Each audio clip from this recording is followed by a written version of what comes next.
Le quatrième ouvrage dont j'ai dirigé, je devrais dire, la publication, puisque c'est un ouvrage collectif, publié sous ma direction scientifique en 2010, est intitulé « Le Cameroun, autopsie d'une exception plurielle en Afrique ». Alors, cet ouvrage qui rassemble des articles établis par 13 enseignants-chercheurs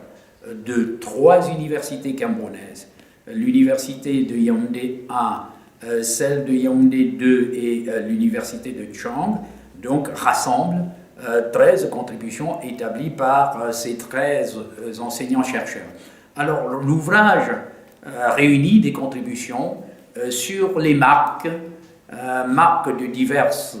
ordres, marques historiques, économiques, footballistiques, sociales, démographiques, politiques,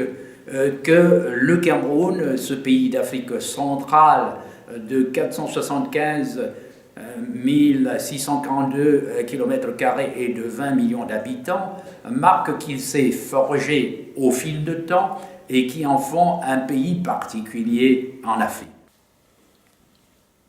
Le Cameroun est une sorte d'Afrique en miniature, vous voyez, qui s'étend sur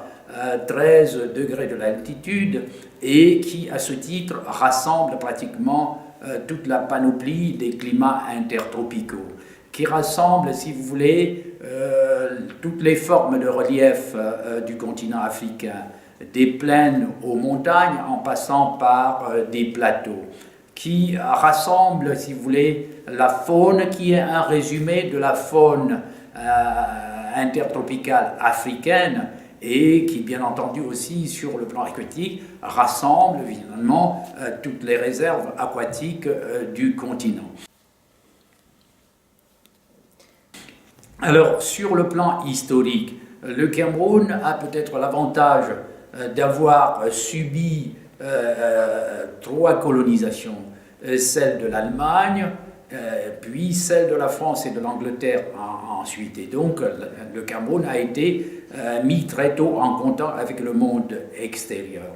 Et sur le plan démographique, là aussi, le Cameroun réunit à peu près 230 ethnies. 230 ethnies